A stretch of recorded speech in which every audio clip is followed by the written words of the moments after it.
Inner moral compass? If so, what happens when we lie to ourselves? It's called self-deception.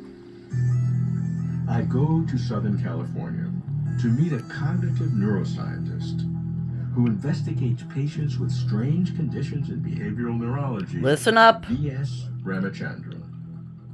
Deception is fascinating. It occurs much more frequently than we realize. For example, recently a survey conducted by people on how intelligent they were. Is your intelligence above average or below average? 90% of people say it's above average, which means 40% of people are in denial about their stupidity. Right? So self-deception is very common. Why does it occur?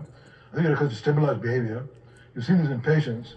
For example, patients who got arm paralysis as a result of stroke engage in a curious form of self-deception, believing seriously that their arm is not paralyzed.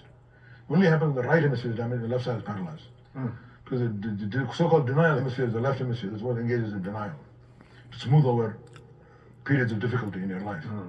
So, for example, in this case, the patient's left arm is paralyzed completely, and the patient's sitting in front of me, and I said, "Can you use your left arm?"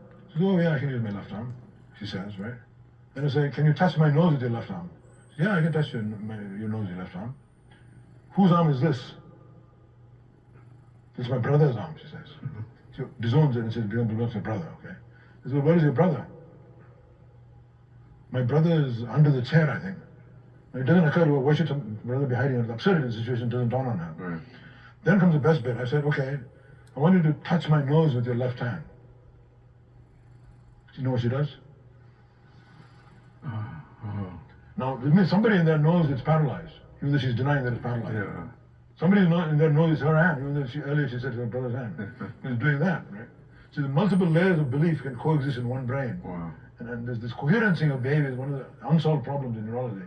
How people can engage in such obvious self-deception. You've described abnormalities, but what can that tell us about how deception is worked normally? For example, there's a psychological phenomenon called cognitive dissonance. Correct. And that is when we have two conflicting ideas and we try to hold them both at the same time, we actually change our belief To accommodate. to accommodate. And so I then rationalize what are obvious contradictions. I can speak to this question insofar as the brain is concerned. Yeah. It seems very likely that the left hemisphere is more prone to delusion and deception than the right hemisphere. In fact, I often refer to the right hemisphere as the hemisphere for the devil's advocate in the right hemisphere, because you don't want to overdo the self-delusion and self-deception. After a point, it gets maladaptive.